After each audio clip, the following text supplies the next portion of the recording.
বাংলাদেশে এই প্রথম কোনো রোগীর দেহে চীনা ভাইরাস হিউম্যান মেটানিউমোভাইরাস বা এইচএমপিভির উপস্থিতি মিলেছে।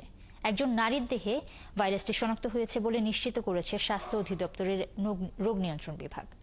কর্মকর্তারা বলছেন, শ্বাসকষ্ট হওয়ায় এই রোগীকে আইসিইউতে রাখা হয়েছে। দেশে এই ভাইরাসের উপস্থিতি নতুন করে ভাবিয়ে তুলেছে স্বাস্থ্য বিভাগকে। আরও জানাচ্ছেন মেহেদী হাসান।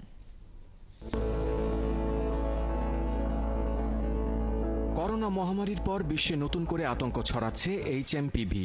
করোনার মতো চীনে প্রথমের সংক্রমণ ধরা পড়ে, এরপর জাপান, মালয়েশিয়া হয়ে ভারতেও তা ছড়িয়ে পড়েছে।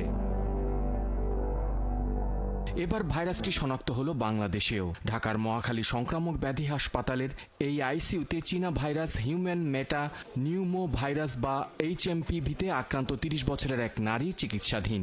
শ্বাসকষ্ট হওয়ায় তাকে লাইফ সাপোর্টে নেওয়া হয়েছে।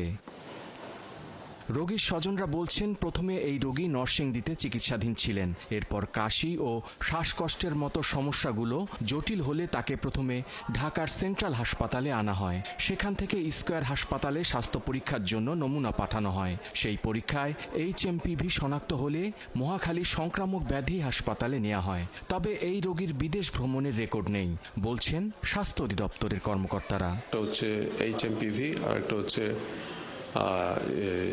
ক্লেবশিয়ালা, দুইটাই রেসপিরেটরি ইনফেকশন করে। এই রোগীটা এখন বর্তমানে আইসিইউতে আছে আইডিএইচ হসপিটালে, এবং ওনার ডায়াগনোসিস হচ্ছে রেসপিরেটরি ফেলিউর এবং সাথে সেপসিস ডেভেলপ করে, যার ফলে তাকে আর্টিফিশিয়াল ভেন্টিলেশনে তাকে রাখা হয়।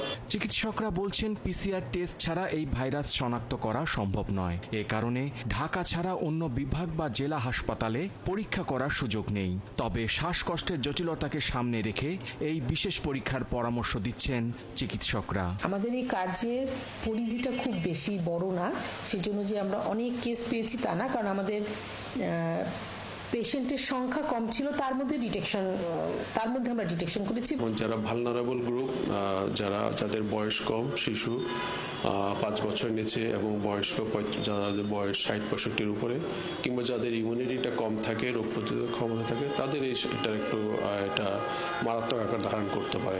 এই ভাইরাসটির প্রতিরোধে করোনার স্বাস্থ্যবিধি মেনে চলার পরামর্শ দিয়েছে স্বাস্থ্য অধিদপ্তর।